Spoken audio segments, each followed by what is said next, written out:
स्वागत है स्टूडेंट्स। आज हम लोग स्टार्ट करेंगे स्टेटमेंट एंड अजम्पशन। बेटा कल कुछ टेक्निकल बहुत ज़्यादा इशू आ रही थी तो इसलिए नहीं हो पा रहे थे। कुछ आपने कल भी देखा होगा, लेकिन आज इसको कंप्लीट करेंगे बेटा। और चलिए, बहुत बहुत सॉरी अगर इसके लिए जो थोड़ा सा कल टेक्निकल प्रॉब्लम बार बार इशू आ रही थी।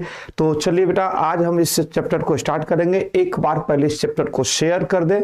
जो स्टूडेंट्स हमारे बीच जुड़ चुके हैं, एक बार शेयर कर दीजिए।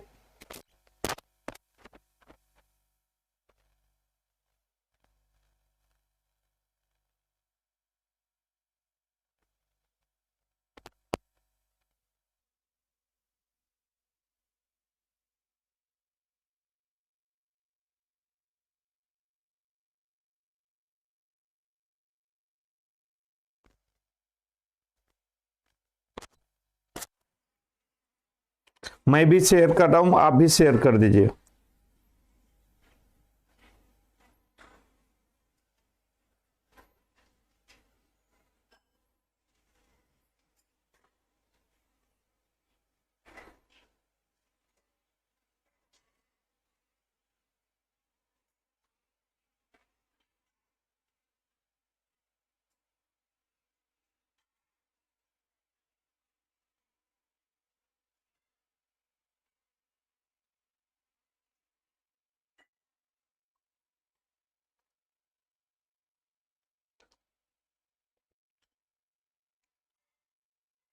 चलो बच्चों, अब आप स्टार्ट करते हैं इस चैप्टर को। थोड़ा सा ध्यान से देखिए आप सभी बच्चे, जो अभी तक लाइव नहीं आए हैं जल्दी से लाइव आ जाइए, जल्दी से लाइव आ जाइए। मैंने एक बार शेयर कर दिया इस क्लास को, आप भी शेयर जल्दी से करके और एक बार लाइव आ जाए जल्दी से। और यहाँ पे देखिए बच्चा, जो हमें आज जो पढ़ना है, आवाज जा रही होगी, कोई परेशानी, किसी टाइप का कोई परेशानी? प्यारे बच्चे एक बार बताओ, किसी टाइप का कोई परेशानी? गुड मॉर्निंग बेटे, गुड मॉर्निंग बच्चे, मेरे प्यारे बच्चों गुड मॉर्निंग। और एक बार देखो बच्चे, जो अगर हम इस बात की बात करते हैं, जो स्टेटमेंट अजम्पशन होता क्या है? स्टेटमेंट एजम्पशन वो चीज होता है बेटा जो हम कंक्लूजन और आर्गुमेंट्स उसमें नहीं जोड़ सकते हैं। मतलब कहने का कंक्लूजन में क्या होता है, जो स्टेटमेंट हमारा डेफिनेट होता है, स्टेटमेंट से बाहर हम कुछ भी नहीं जाएंगे, कुछ भी उसके साथ पास्ट और फ्यूचर की बात नहीं करेंगे, जो प्रेजेंट में है उसी की बात करेंगे। लेकिन अजम्पशन जो होता है, जिसको हम पूर्व धारणाएं कहते हैं, जिसको हम कल्पनाएं कहते हैं, उसको वो चीज होता है बेटा जो हम फ्यूचर में भी सोच सकते हैं उसके बारे में। तो क्या, जैसे फॉर एग्जाम्पल, जैसे किसी के बारे में एक पहले से धारणा रख लेना, एक विचार रख लेना, एक धारणा या विचार रख लेना, उसी को एजम्पशन कहते हैं। इसलिए उसका नाम पूर्व धारणा है। फॉर एग्जाम्पल समझे, मैंने कल भी बताया था या आज भी मैं बता रहा हूं, चलिए मैं बता रहा हूं, जो फिल्म के बारे में बता रहा हूं, जो सलमान खान की फिल्म बहुत सारे हिट होते आ रहे हैं लगातार। हो सकता है जो अगला मूवी सलमान खान बनाए तो आपका एक धारणा क्या बन जाएगा, जो देखना इस बार भी उससे ज्यादा कमाएगा, उससे ज्यादा हिट होगा, उससे ज्यादा सब कुछ करेगा, ये एक धारणा बन जाएगा। हो सकता है नहीं भी कर सकता है, लेकिन आपका जो धारणा होगा वो क्या होगा उसके प्रति, यही होगा जो आप उसको, मतलब कुछ भी कर सकता है वो, अगर वो लगातार अगर ये कर रहा है तो वो कुछ भी कर सकता है, एक आपके मन में धारणा होगा। जैसे अभी एक कश्मीर फाइल फिल्म आया है, तो उसमें आपने क्या देखा? उसमें आपने बेटा देखा जो अभी कितना सभी लोग उस मूवी को देख रहे हैं, कितना हिट हो गया है। तो आपको अब एक पूर्व धारणा बन गया होगा उसके प्रति, जो इस टाइप का जब भी कोई फिल्म आएगा तो लोग, सभी लोग देखेंगे, इतना लोग हिट होगा और मूवी लोग पसंद करेंगे, एक आपकी धारणा बन जाएगी। तो वही, इसी को हम कहते हैं पूर्व धारणा या अजम्पशन। ठीक है, कोई परेशानी? चलिए, अगर ये परेशानी नहीं है बेटा, तो आगे अगर हम देखेंगे जो इस क्वेश्चन को हम कैसे बना सकते हैं, क्या क्या बन सकता है, तो चलिए इस पे हम विचार करते हैं। अब देखो बेटा, इस क्वेश्चन को देखना, ये क्वेश्चन आपके लिए पहला क्वेश्चन है और जिसमें आपको बनाना है, समझने की कोशिश कीजिए सभी स्टूडेंट्स।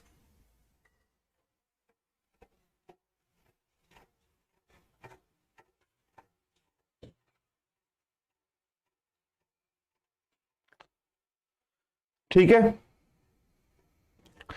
अब देखोगे यहां पे लिखा है स्टेटमेंट में, the Indian cricket team is no longer team India.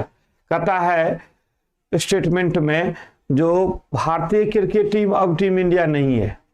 देख रहे हो, कहता है the Indian cricket team is no longer team India. कहता है भारतीय क्रिकेट टीम अब टीम इंडिया नहीं है, यही स्टेटमेंट दिया है। अब इस स्टेटमेंट का इसका अजम्पशन क्या होगा, ठीक है जी। अब इसका अजम्पशन क्या होगा, एक बार आप शेयर कर दीजिए हमारी क्लास को बेटा, एक बार शेयर कर लीजिए आप, और इस क्वेश्चन का आंसर दीजिए, जो इस क्वेश्चन का आंसर क्या हो सकता है।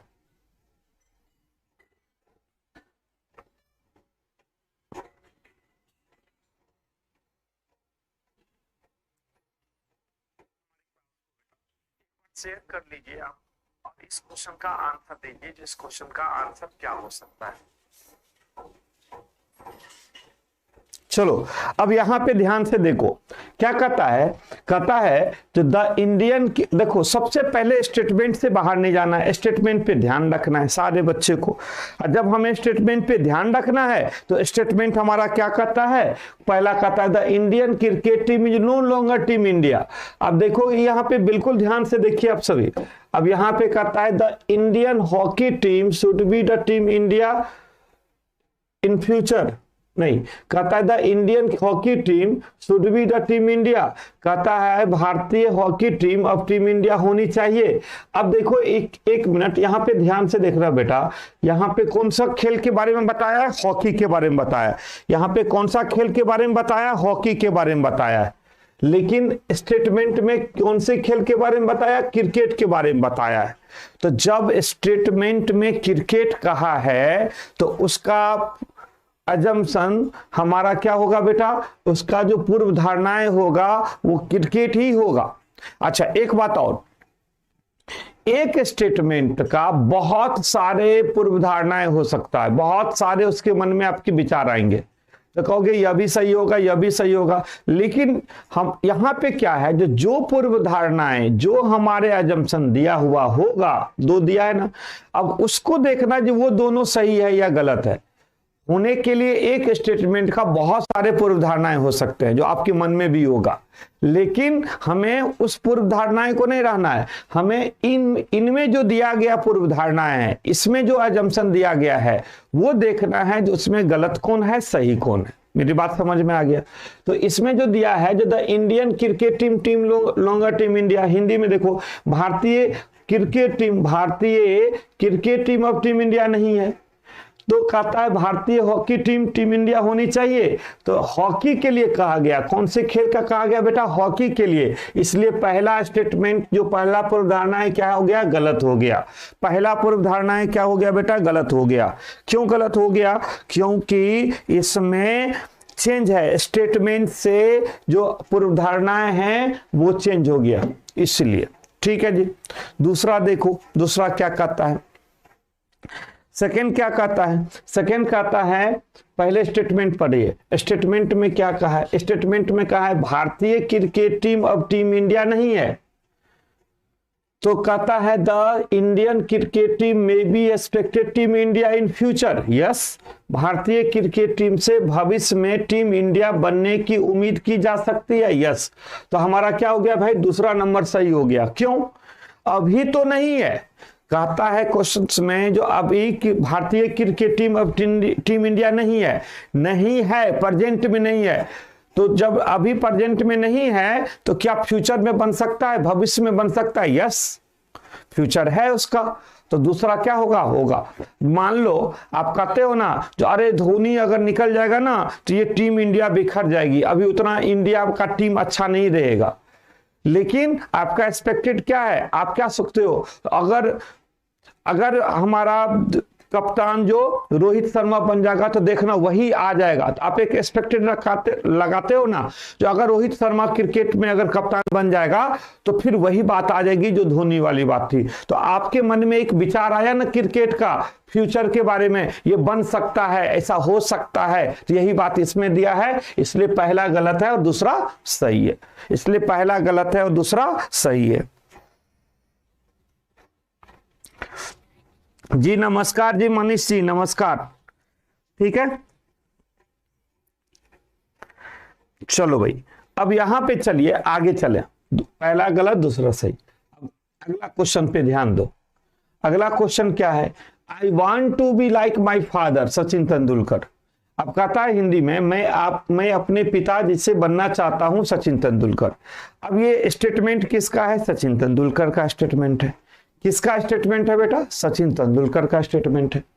कहता है Sachin Tendulkar father never was great cricketer. कहता है सचिन तेंदुलकर के पिता कभी भी महान क्रिकेटर नहीं थे। दूसरा कहता है Sachin Tendulkar father never had fitness problem. कहता है सचिन तेंदुलकर के पिता को कभी भी फिटनेस की समस्या नहीं थी। अब ये स्टेटमेंट का दो एजम्पशन है, आपको ये बताना है जिसमें से कौन सा सही है, या दोनों सही है, या दोनों गलत है, या एक सही है, कौन सा एक गलत है। जल्दी से बताइए आप।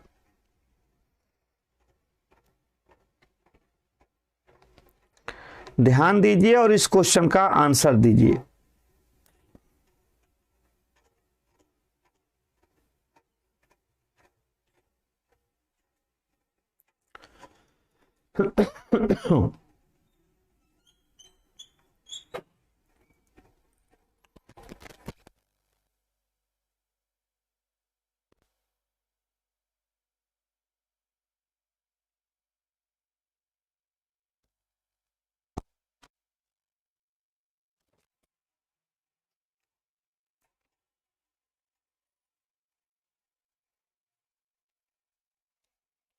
तो बताओ भाई यहां पे क्या आंसर हो सकता है?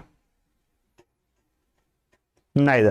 अब सबसे पहले यहां पे देखो, कहता I want to be like my father Sachin Tendulkar. ठीक है ना जी।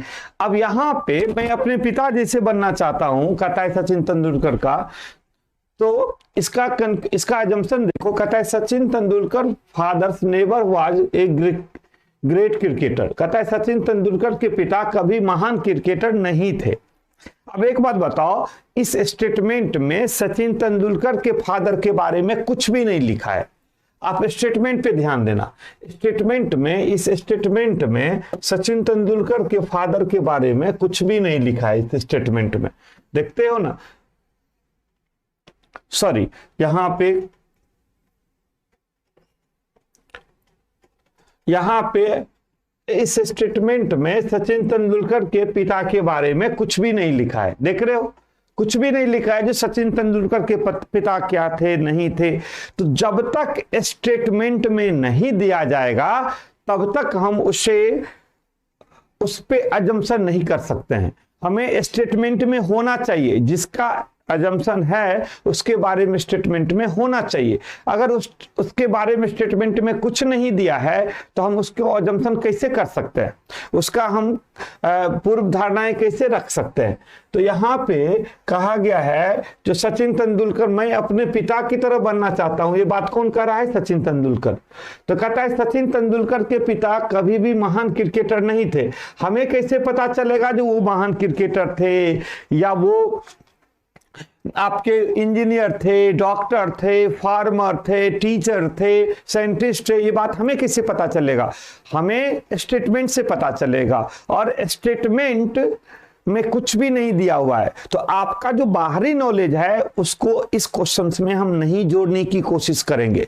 हमें सिर्फ अपने दिमाग को इसी स्टेटमेंट पर रखेंगे। ठीक है ना जी। अपने बाहरी नॉलेज को इसमें ऐड नहीं करना, नहीं तो कभी भी सही नहीं होगा। सिर्फ आपको अपने स्टेटमेंट पे ही रखना है दिमाग। जो स्टेटमेंट जो कहता है उसी के अकॉर्डिंग हमें आंसर देना है। तो कहता है सचिन तेंदुलकर के पिता कभी भी महान क्रिकेटर नहीं थे। तो हमें कैसे पता जो क्रिकेटर थे या क्रिकेटर नहीं थे? स्टेटमेंट में देगा तो ही तो पता चलेगा। तो पहला क्या है? गलत है। दूसरा देखो, कहता है Sachin Tendulkar father never had fitness problem. कहता है सचिन तेंदुलकर के पिता को कभी फिटनेस की समस्या नहीं थी। अब हमें कैसे पता चलेगा भाई जो उसको फिटनेस की समस्या थी, उसको फिटनेस की समस्या नहीं थी? ये बात हमें जब तक स्टेटमेंट में कुछ भी हिंट नहीं करेगा तब तक हमें इसके बारे में नहीं पता लगेगा। ठीक है। तो यहां पे क्या होगा? दोनों गलत है। यहां पे क्या होगा बेटा? दोनों गलत है।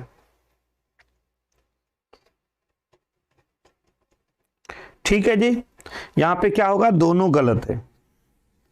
चलिए अब अगला क्वेश्चन देखो।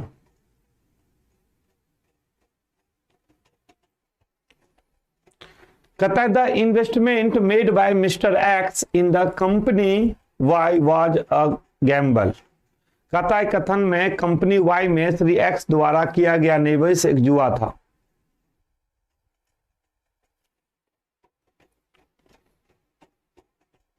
है ना जी।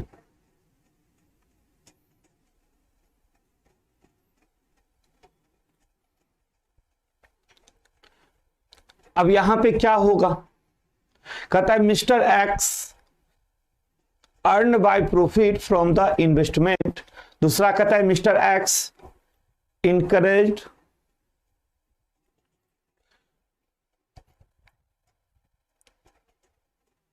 Loss in the investment. यहां पे देखोगे कहता है क्या, अब इसमें दो बात आ रही है। देखो इन्वेस्टमेंट में हमारी बात कर रहा है, इन्वेस्टमेंट की बात आता है तो इन्वेस्टमेंट में कहता है जो कंपनी वाई में श्री एक्स द्वारा किया गया निवेश एक जुआ था। अब जुआ की बात किया है, गैम्बल की बात किया है, तो श्री एक्स ने निवेश में लाभ कमाया, श्री एक्स ने निवेश में नुकसान उठाया। अब यहां पे क्या होना चाहिए, जब ये जुआ की बात किया है, गैम्बल की बात किया है, कहीं इन्वेस्टमेंट की बात किया है, तो आपके दिमाग में हमेशा क्या होगा, लॉस एंड प्रॉफिट। क्या होगा, लॉस एंड प्रॉफिट आइदर। क्या होगा भाई, लॉस एंड प्रॉफिट आइदर का रिलेशन। क्यों, इसलिए आइदर की प्रॉब्लम आएगा, हमेशा याद रखना, क्योंकि जब हम इन्वेस्टमेंट करते हैं तो ये तो स्टेटमेंट में दे दिया जो इन्वेस्टमेंट हो गया है। तो कभी भी कोई भी पर्सन या कोई भी कंपनी कहीं पे भी इन्वेस्टमेंट करता है तो उसका जो भागीदारी होता है, उसका जो पार्टनर होता है, जो उसका पार्ट होता है, वो लॉस का भी पार्ट बनता है और प्रॉफिट का भी पार्ट बनता है। तो लॉस एंड प्रॉफिट मतलब तुरंत नहीं होता है, हमेशा फ्यूचर की बात होता है। तो कुछ भी हो सकता है, लगातार प्रॉफिट में जा सकता है, लगातार लॉस में जा सकता है, कुछ भी हो सकता है। तो कहने का मतलब है यहां पे हम क्या करेंगे, लॉस एंड प्रॉफिट। ठीक है, तो आइदर होगा, कुछ भी हो सकता है। तो यहां पे हमेशा क्या होगा, आइदर का आंसर होगा। जब भी इसकी बात करेगा तो हमें क्या आंसर देना है, आइदर का आंसर देना है।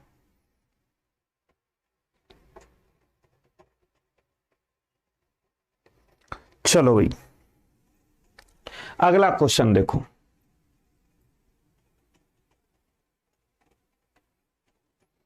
a stage will come in the next 25 years when every will start demanding reservations। एक मिनट रुक जाओ, यहां पे थोड़ा सा इसको सही करने दो।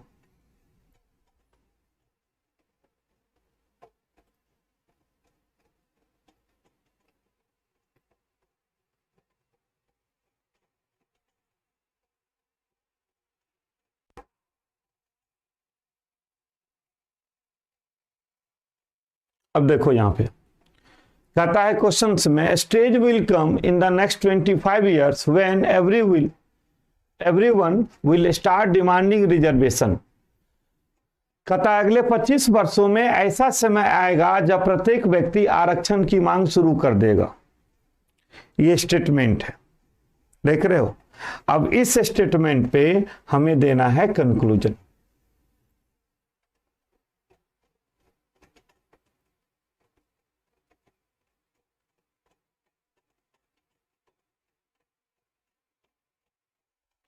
इसका अजम्पशन करना है। तो क्या होगा, कहता है अगले 25 वर्षों में एक ऐसा समय आएगा जब प्रत्येक व्यक्ति आरक्षण की मांग शुरू कर देगा। तो कहता है रिजर्वेशन सिस्टम में be exist for at least 25 years। फिर कहता है there will be no reservation in the next 25 years। कहता है आरक्षण प्रणाली कम से कम 25 वर्षों के लिए मौजूद हो सकती है। फिर कहता है अगले 25 वर्षों में कोई आरक्षण नहीं होगा। अब बताओगे इसका आंसर आपके अकॉर्डिंग क्या है, आपके अकॉर्डिंग क्या है।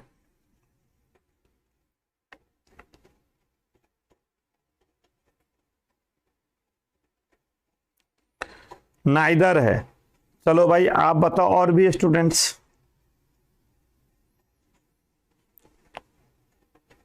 ऐसा नहीं, मेरी तबीयत ठीक नहीं है। चलो भाई क्या सब बकवास करते रहते हो। चलो भाई आप यहां पे क्वेश्चन फिर डिस्कस करो।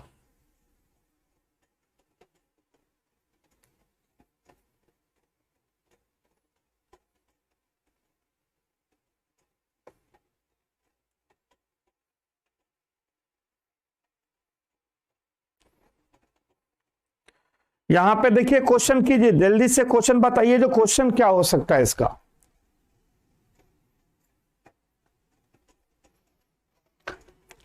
क्वेश्चन का आंसर देखो, कहता है stage will come in the next 25 years when every will start demanding reservation. अगले 25 वर्षों में ऐसा समय आएगा जब प्रत्येक व्यक्ति आरक्षण की मांग शुरू कर देगा। ठीक है जी, कोई परेशानी नहीं। अब एक बात बताओ, सबसे पहले यहां पे ध्यान से समझने की कोशिश करना। कहता है रिजर्वेशन सिस्टम में be exist for at least 25 years. कहता है आरक्षण प्रणाली कम से कम 25 वर्षों के लिए मौजूद हो सकती है। तो हमारा क्या हो सकता है, पहला सही हो गया। पहला क्या हो गया, सही हो गया। First is right, first is right. क्यों? कहता है stage will come in the next 25 years when everyone will demanding reservations। कहता है 25 वर्ष के बाद सभी व्यक्ति आरक्षण प्रणाली को डिमांड करेगा। 25 वर्ष के बाद कहता है ना, अगले 25 वर्ष, अगला 25 वर्ष मतलब 25 वर्ष के बाद, 25 वर्ष के बाद एक ऐसा समय आएगा जब प्रत्येक व्यक्ति आरक्षण की मांग शुरू करेगा। तो ये 25 वर्ष के बाद होगा ना। अभी से लेके, अभी से लेके 25 वर्ष तक आरक्षण प्रणाली में कोई चेंज नहीं होगा, क्योंकि स्टेटमेंट के अकॉर्डिंग नेक्स्ट 25 ईयर्स, तो जब नेक्स्ट 25 ईयर्स है तो मतलब है नाउ प्रेजेंट से लेके 25 ईयर्स तक यही एग्जिस्ट करेगा जो अभी चल रहा है। तो क्या होगा, आरक्षण प्रणाली कम से कम 25 वर्षों के लिए मौजूद हो सकती है। यस, हो सकता है उसके बाद रिजर्वेशन नहीं रहने दे, हो सकता है उसके बाद सभी व्यक्ति को आरक्षण दे दे, हो सकता है कोई भी चेंज हो सकता है 25 वर्ष के बाद, वो अभी नहीं कह सकते हैं क्या होगा, या यही सिस्टम रहने दे जो सिस्टम अभी चल रहा है। तो 25 वर्ष के बाद क्या होगा वो अभी हम नहीं कह सकते हैं, लेकिन अभी से लेके 25 वर्ष तक कोई चेंज नहीं होगा, ये क्लियर हो गया स्टेटमेंट के अकॉर्डिंग। तो पहला सही है, तो पहला सही है। दूसरा देखो, दूसरा क्या कहता है, दूसरा कहता है अगले 25 वर्षों में कोई आरक्षण नहीं होगा। There will be no reservation in the next 25 years. तो हमें ये पता कहाँ है जो 25 वर्ष के बाद आरक्षण रहेगा कि आरक्षण नहीं रहेगा, या सभी व्यक्ति को रिजर्वेशन दे देगा, वो अभी हम नहीं बता सकते हैं। ठीक है जी, चलिए अगला देखिए।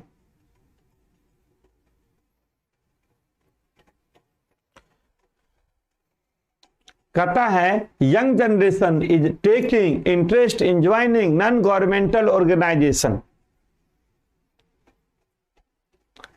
कहता है young generation is taking interest in joining non governmental organisation.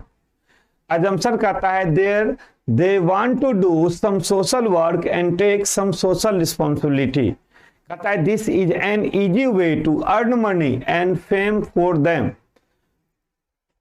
ठीक है ना जी। कहता है युवा पीढ़ी गैर सरकारी संगठन एनजीओ में जुड़ने से रुचि ले रही है। कहता है वे कुछ सामाजिक कार्य करना चाहते हैं और कुछ सामाजिक जिम्मेदारी लेना चाहते हैं। दूसरा है यह उनके लिए पैसा और नाम कमाने का एक सरल तरीका है। अब बच्चे एक बात, सबसे पहले अभी तक धांसू सर मैथ को अभी तक सब्सक्राइब आप नहीं किए हैं, जो बच्चे हमारे नए आ रहे हैं देख रहे हैं, प्लीज वो सब्सक्राइब कर लीजिए धांसू सर मैथ को। ठीक है, और एक बार लाइक और शेयर कर दीजिए इस क्लास को, एक बार लाइक और शेयर कर दीजिए इस क्लास को बच्चे। और यहां पे देखिए क्या कहता है, जो युवा पीढ़ी गैर सरकारी संगठन एनजीओ से जुड़ने में रुचि ले रही है। अब यहाँ पे बहुत अच्छा क्वेश्चन है। अब इसका क्या होगा भाई अजम्पशन, बताओ पूर्व धारणाएं आपके अकॉर्डिंग क्या होना चाहिए।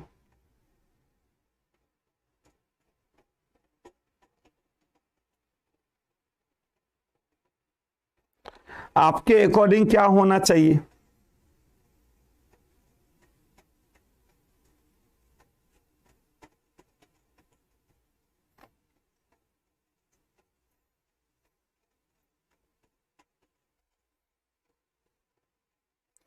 क्या हो गया सर, पॉसिबिलिटी जहां हो उसको सही मानेंगे।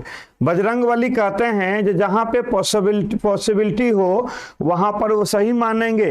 हाँ, जहां पे पॉसिबिलिटी हो वहां पे अजम्पशन सही होने का चांस होगा, क्योंकि पॉसिबिलिटी ही एक तरह का अजम्पशन है।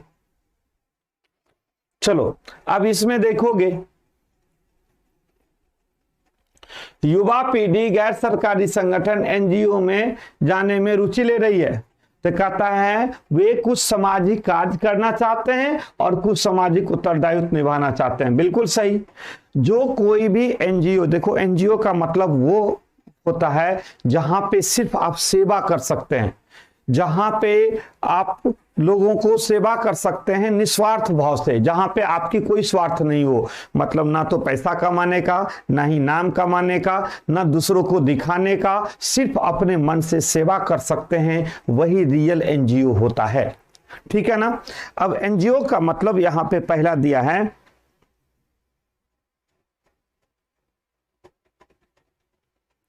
यहां पे देखेंगे जो क्या दिया है, युवा पीढ़ी गैर सरकारी संगठन से जुड़े में रुचि ले रही है। कहते हैं हाँ वे कुछ सामाजिक कार्य करना चाहते हैं और कुछ सामाजिक उत्तरदायित्व लेना चाहते हैं।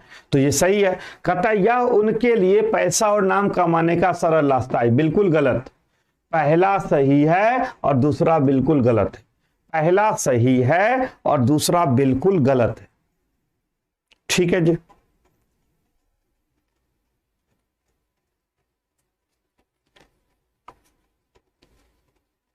चलो भाई, अब अगला नेक्स्ट क्वेश्चन।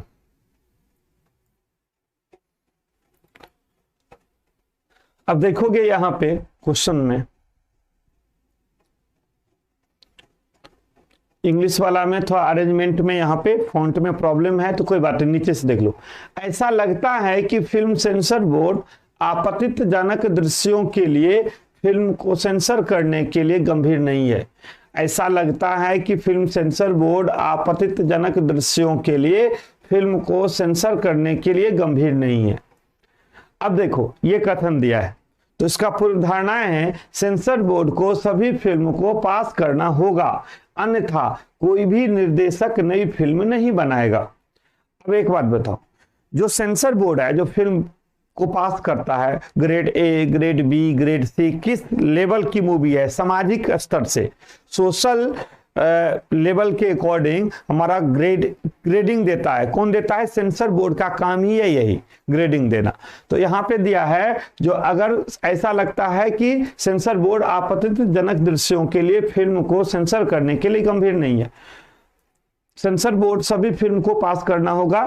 देखो यहाँ पे कहता है जो दृश्य हम सामाजिक रूप से नहीं दिखा सकते हैं उसको पास नहीं करता है सेंसर बोर्ड, लेकिन अजम्पशन कहता है सेंसर बोर्ड को सभी फिल्म को पास करना होगा, अन्यथा कोई भी निर्देशक नई फिल्म बनाएगा। तो नहीं बनाएगा तो नहीं बनाएगा, लेकिन सेंसर बोर्ड पास नहीं कर सकता है, ग्रेड देख के पास कर सकता है। अगर सभी ग्रेड में सभी को नहीं रख सकता है, क्योंकि सभी का एक सामाजिक दायरा है। तो हमारा क्या हो जाएगा? पहला क्या हो जाएगा भाई? गलत हो जाएगा। फर्स्ट क्या होगा? गलत हो जाएगा, पहला गलत। दूसरा देखोगे क्या है, कहता है सेकंड कहता है सेंसर बोर्ड हर फिल्म को देखने के लिए बहुत ज्यादा उतावला नहीं, उसका काम ही है फिल्म देखना, इसके बाद ही सेंसर बोर्ड जब पास करेगा तो फिल्म आगे बढ़ेगा। तो इसलिए दोनों क्या हो गया? गलत। ना तो पहला सही ना ही दूसरा सही। अगला देखो, नेक्स्ट क्वेश्चन।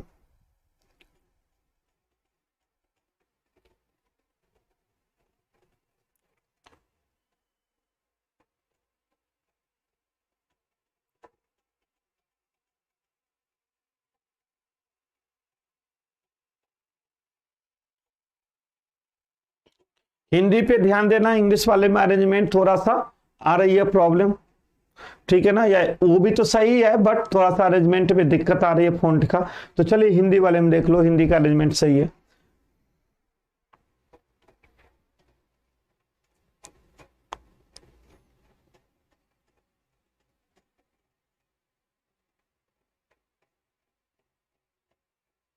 चलो अगला क्वेश्चन देखिए क्या हो सकता है इसका आंसर।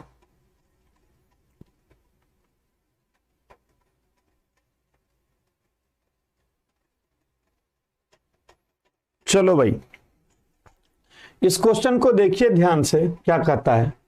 कहता है प्रतिबंध के बावजूद भारत में हर जगह धूम्रपान आम है, यहां तक कि वर्जित क्षेत्र में भी। कहता है प्रतिबंध के बावजूद भी भारत में हर जगह धूम्रपान आम बहाता है, यहां तक कि वर्जित क्षेत्र में भी। तो कहता है पुलिस धूम्रपान करने वालों पर नजर रखने की कोशिश करती है, लेकिन पुलिस भारत के सभी वर्जित क्षेत्र में उपलब्ध नहीं हो सकती। ये तो गलत है भाई, ये तो गलत है। कैसे गलत है, अब मैं आपको समझाता हूं। क्वेश्चन को समझने की कोशिश करना। प्रतिबंध के बावजूद भी भारत में हर जगह धूम्रपान आम है, यहां तक कि वर्जित क्षेत्र में। ठीक है, ये तो स्टेटमेंट क्लियर हो गया। कहता है पुलिस धूम्रपान करने वालों पर यह नजर रखने की कोशिश करती है, लेकिन पुलिस भारत के सभी वर्जित क्षेत्र में उपलब्ध नहीं हो सकती। वर्जित क्षेत्र में उपलब्ध नहीं हो सकती, पुलिस वर्जित क्षेत्र में रहता है। पुलिस, इसका मतलब ये नहीं है जो मान लो ये मेरा स्टूडियो है और यहाँ पे वर्जित क्षेत्र है, जब हम धूम्रपान नहीं कर सकते हैं तो हम धूम्रपान करेंगे तो पुलिस तो है नहीं, पुलिस यहाँ भी है। कहने का मतलब है पुलिस हमेशा, पुलिस अपने बॉडी को लेके रहना ही नहीं होता है। मान लो यहां पर मैं करता हूं धूम्रपान और यहां पे क्या होगा, अगल बगल वाले हमारा कंप्लेन कर दे तो कहां पे जाएगा, पुलिस के पास जाएगा, पुलिस हमें अरेस्ट कर लेगा। तो कहने का मतलब है जो पुलिस हर जगह है, वर्जित क्षेत्र जहां पे लिख दिया है यहां पे धूम्रपान करना निषेध है, वहां पे अगर कोई करता और कंप्लेन कर देता है तो पुलिस अरेस्ट करता है। इसलिए पुलिस हर जगह है।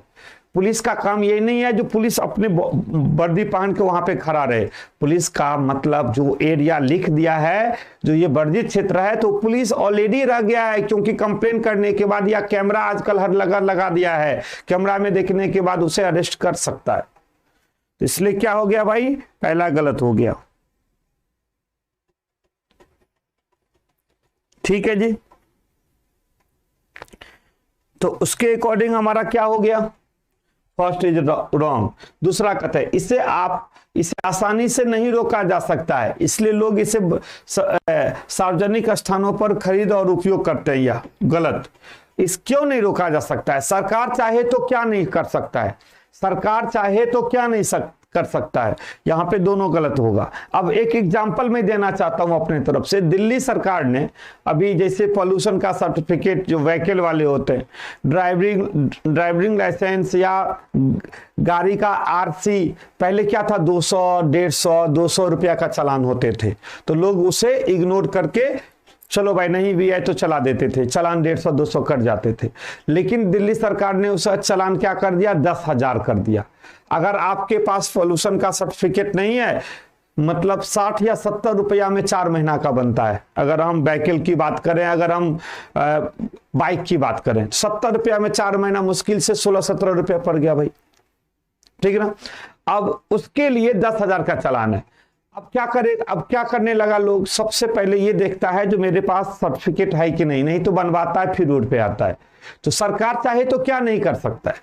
तो अगर इसमें जो दिया है जिसे आसानी से नहीं रोका जा सकता है, तो सरकार चाहे तो कुछ भी रोक सकता है। तो पहला और दूसरा दोनों गलत है। चलो अगला क्वेश्चन देखिए।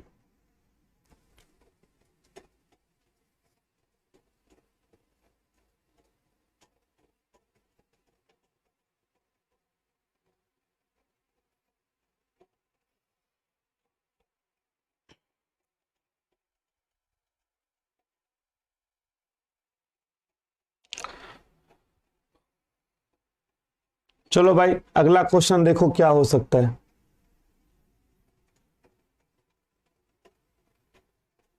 कोई नहीं। अब यहां पे देखिए क्या कहता है, भारत में पर्यटकों की संख्या उतनी नहीं बढ़ रही है जितनी की होनी चाहिए। भारत में पर्यटकों की संख्या उतनी नहीं बढ़ रही है कि जितनी की होनी चाहिए।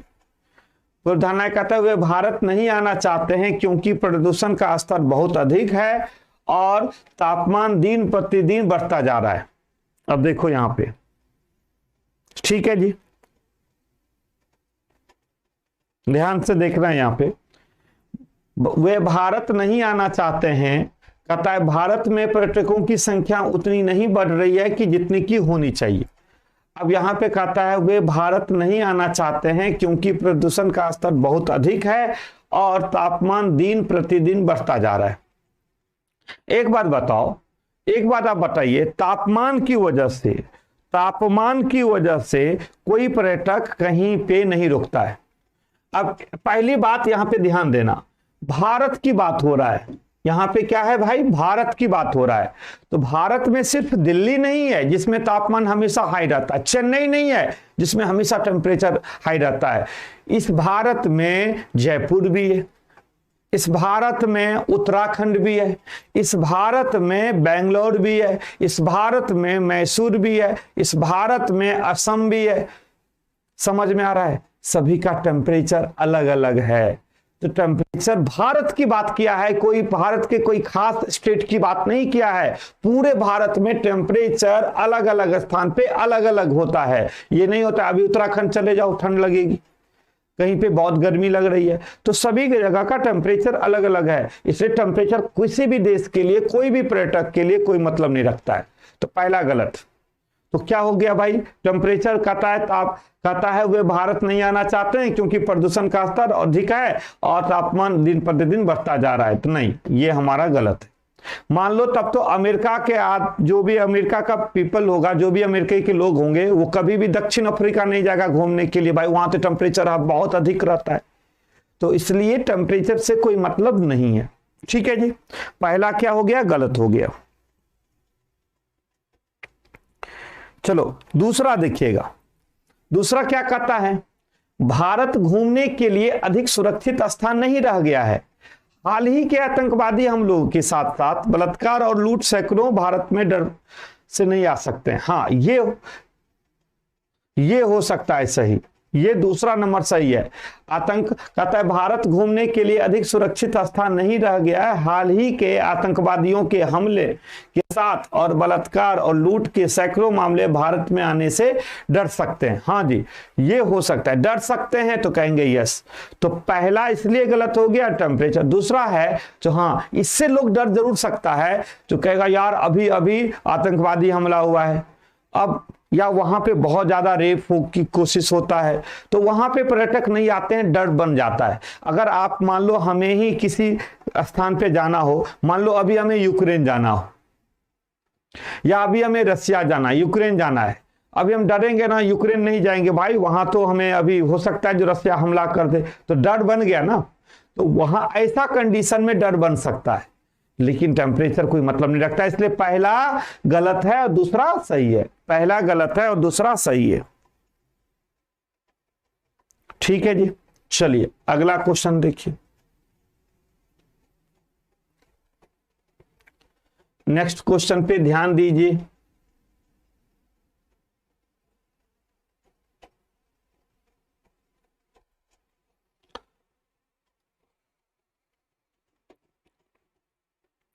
नेक्स्ट क्वेश्चन कहता है जो आईसीसी विश्व कप के सभी टिकट बिक चुके हैं और कोई भी टिकट उपलब्ध नहीं है, अब भी विश्व कप के 6 महीने के बाद निर्धारित है। मतलब 6 महीना पहले ही टिकट बिक चुके हैं। कहता है आईसीसी विश्व कप के सभी टिकट बिक चुके हैं और कोई भी टिकट उपलब्ध नहीं है, अब भी विश्व कप के 6 महीने के बाद निर्धारित है। कहता है टिकट ऐसे लोगों द्वारा खरीदे गए हैं जो उन्हें उच्च दर पर बेचना चाहते हैं। कहता है 6 अब कंक्लूजन में एजम्पशन में कहता है इसलिए 6 महीना पहले बुक मतलब ये हो चुका है क्योंकि उसको जो हाई रेट पर बेचता है पहले ही ले चुका है, मतलब ब्रोकर की बात करता है, दलाल की बात करता है, तो गलत हो जाएगा। तो ये गलत है, किसी भी हम ऐसे अजम्पशन नहीं कर सकते हैं, जो ये गलत अजम्पशन हो जाएगा जो इसलिए 6 महीना पहले बिक गया होगा क्योंकि कोई खरीद लिया है। ये गलत नेगेटिव हमारा इंपैक्ट पड़ेगा, ये हमारा गलत हो जाएगा। चलिए भी प्रणाम सन्नी, आपको भी प्रणाम सन्नी। तो यहां पे कहता है टिकट ऐसे लोगों द्वारा खरीदे गए हैं जो उन्हें उच्च दर पर बेचना चाहते हैं। गलत, इस अजम्पशन हम सही नहीं कर सकते हैं। दूसरा देखोगे, कहता है दर्शकों की संख्या की तुलना में टिकट अपर्याप्त थे और इसी कारण टिकटों की अनुपलब्धता हो गई। हाँ, ये सही हो सकता है, ये सही होगा। मतलब हम ये कह सकते हैं जो 6 महीना पहले इसलिए टिकट बिक चुकी है कि जो दर्शक देखने वाले हैं, मान लो उस ग्राउंड में 5000 लोग बैठ सकता है और दर्शक है 5 लाख, तो स्वाभाविक बात है जो 5000 टिकट तुरंत बिक जाएंगे। क्लियर हुआ कॉन्सेप्ट? 5,000 टिकट तुरंत बिक जाएंगे। जहां पे 5 लाख दर्शक है, देखने वाला मन है टिकट लेने वाला, और 5 ही हजार टिकट है, क्योंकि उसका ग्राउंड का वही है, 5 ही हजार टिकट बेचना है, तो तुरंत बिक जाएंगे, बहुत पहले बिक जाएंगे। तो ये सही है। तो पहला गलत हो गया, दूसरा सही है। First is wrong, second is right.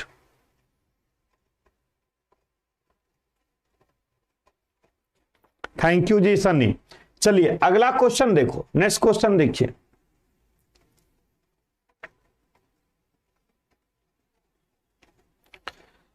कहता है भारत सरकार ने अपने मुद्रा प्रतीक लॉन्च किया है।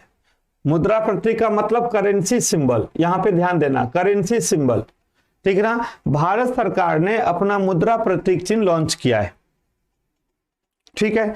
अब इसका अजम्पशन क्या हो सकता है?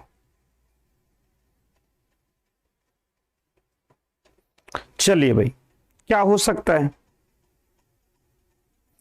अब इसमें जो दिया गया है, कहता है प्रत्येक देश के लिए अपनी मुद्रा के लिए प्रतीक होना अनिवार्य है। प्रत्येक देश के लिए अपनी मुद्रा के लिए प्रतीक होना अनिवार्य है। नहीं, ऐसा कोई अनिवार्य नहीं है। देखो, it is the compulsory for the every country to the have symbol for the its currency. बिल्कुल नहीं, कंपल्सरी तो बिल्कुल नहीं है भाई, कंपल्सरी तो बिल्कुल नहीं हो सकता है। क्यों? अगर कंपल्सरी होता तो हमारा देश का जो मुद्रा चिन्ह जो बना है, मुद्रा चिन्ह हमारा भारत देश का क्या है? ये है ना, ये है ना भाई, ये है ना, ये आर देख किस तरह से काटा है।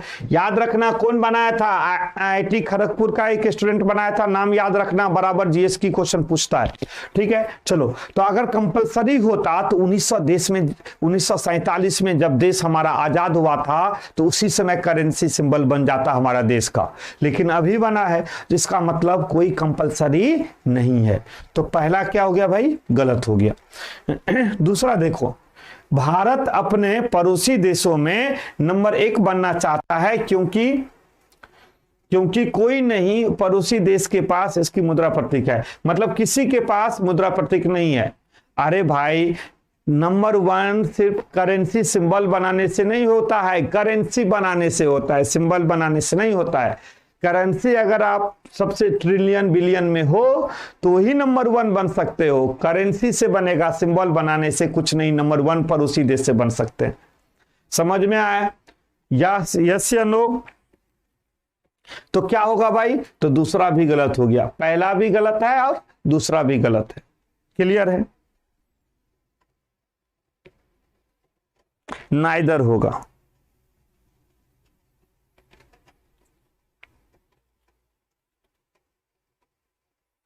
चलो भाई, अगला क्वेश्चन देखो।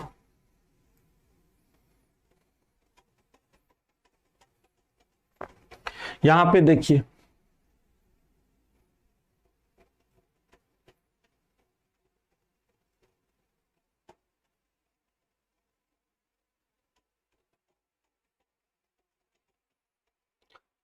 इस क्वेश्चन को ध्यान दो।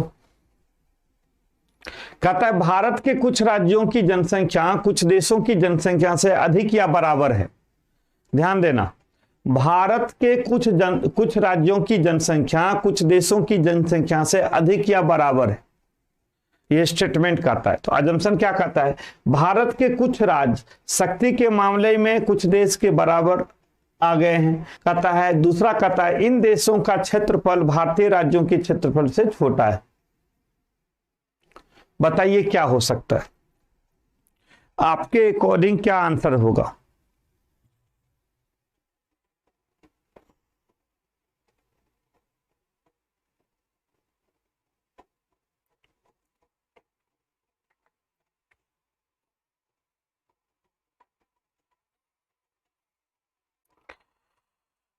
बताइए जी, क्या आंसर दोगे?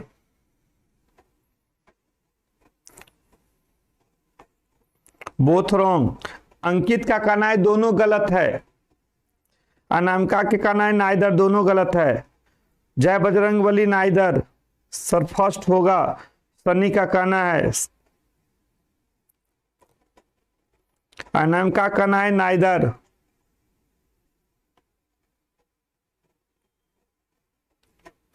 चलो और भी स्टूडेंट्स, नीरज कुमार कहता है दोनों गलत है। चलो सही है। यहां पे क्या होगा भाई? चलिए भाई देखते हैं जो दोनों में से कौन सा सही है। यहां पे दोनों गलत होगा। क्या होगा? दोनों गलत होगा। क्यों होगा? तो देखो स्टेटमेंट में किसकी बात किया है? जनसंख्या का। मतलब अगर आप देखोगे पॉपुलेशन का, यहां पे देखो किसकी बात किया है भाई? पॉपुलेशन का, जनसंख्या का, है ना जी।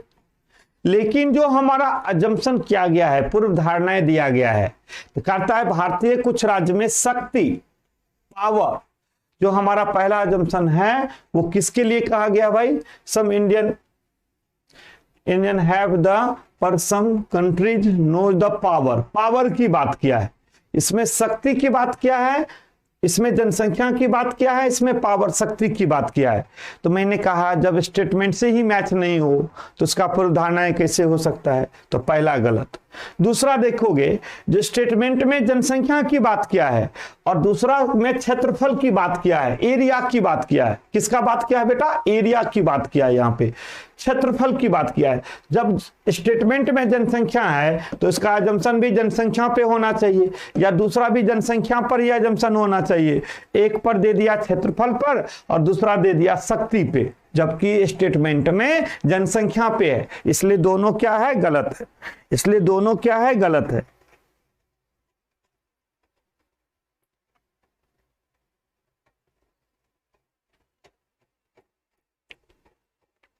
क्लियर हुआ भाई?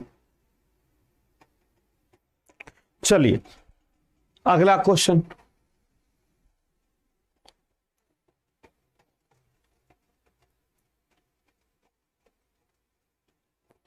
नेक्स्ट क्वेश्चन क्या कहता है?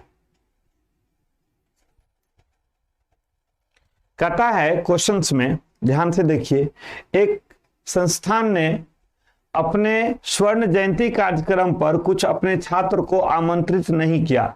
N institute has the not invite some the of its student on its golden jubilee anniversary function. ठीक है ना? एक संस्थान ने अपने स्वर्ण जयंती कार्यक्रम पर कुछ अपने छात्रों को आमंत्रित नहीं किया। पूर्व धारणाएं कहता है these student are not regular, they are passed out. कहता है ये छात्र नियमित नहीं है या वे छात्र उत्तीर्ण हो चुके हैं। मतलब या कंटिन्यू नियमित नहीं है, ये उत्तीर्ण हो चुके हैं। दूसरा कहता है invitation was based on the past performance of the student. कहता है निमंत्रण छात्रों के पिछले प्रदर्शन पर आधारित था। अब बताइए क्या होना?